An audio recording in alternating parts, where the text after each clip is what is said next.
Becoming a homeowner and a landlord at the exact same time. Now, what am I talking about?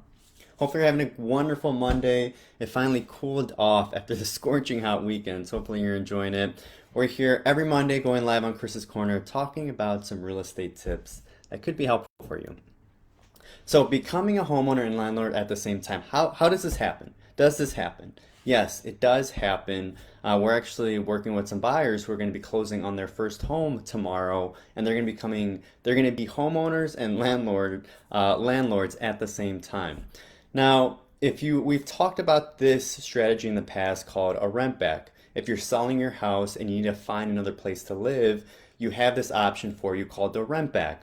It's also called post-possession closing. Basically what it means is, let's say you have to move, right? You have to sell your house and move into another house.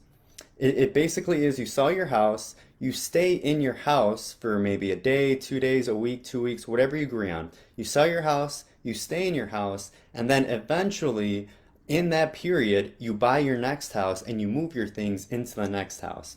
And the whole point of this is so that the sellers don't have to move twice. You have your house, you get to stay in your house, and you get to move your things while selling your house into the new house that you're going to buy. Again, we call this a rent back. In that period, typically the sellers are going to rent the house to the new buyers because the buyers are going to buy the house, they're going to give their money to the sellers so that the sellers can pay for their next house, and in the meantime, they're going to be renting for that day period, week period, whatever you guys agree on. The sellers will be renting the house from the new buyers, the new homeowners of that house. Now, we've talked about in the past on how this benefits sellers, how this is an option for sellers, but we never really talked about what this means for buyers, right? If you're buying a property and you're letting the seller stay in it for a week or two so that they can not have to move, they don't have to move a couple of times, they don't have to rent a hotel, whatever it is, and make it convenient for them. How does that affect you? Look, in this market, it is a competitive market, right? And in order to get a place under contract or in order to make your offer stand out, you got to do some different things in order to make it work. It's not always about price. A lot of times it's about timing too, because people need to move. And realistically, where are people going to go? People don't want to be in a hotel if they have to sell their house, to be honest with you. So the positives of doing this is you're giving your sellers options, right? You're making your offer stand out, and you're giving the sellers options so that they're comfortable and they want to pick you because you're flexible and you're willing to work with you, and you're just going to get your house. You're going to get the house that you want in this competitive market. Now, just with anything, there are risks involved. At this point, you sell your house, the house is yours. You're technically a landlord at that point. So whether it's a couple days, a couple weeks, whatever it is you guys agree on, even though you're getting paid rent, they are your tenants now. Whether you intentionally wanted to be a landlord or not, they are technically your tenants.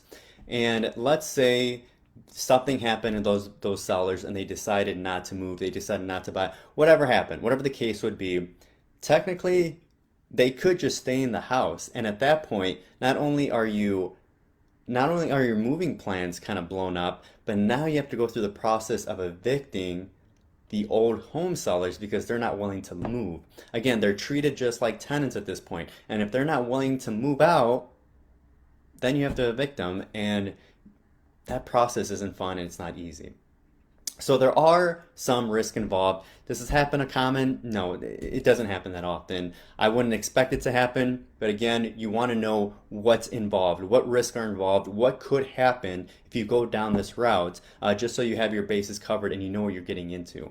So that's something to keep in mind if sellers are ever wanting to do a post-closing possession or a rent back. Just understand what's involved, understand what could happen, and just know what you're getting into. It's not a bad thing. It's actually it's very helpful for sellers. It's very helpful for people in this market because it's very competitive and it makes it easier for people to move.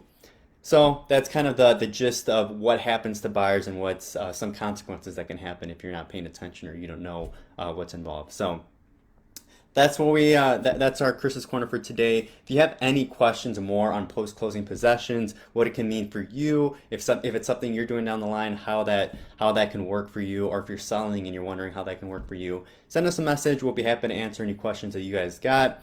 Otherwise, hopefully you guys enjoy another beautiful week. It's the last week in June. my favorite month. I'm a little sad that we're going into July, but hey, at least we have 4th of July coming up. Hopefully you guys have a great plan. So hopefully you have a great week. If you have any questions, shoot me a message. Otherwise, hope you guys enjoy the day.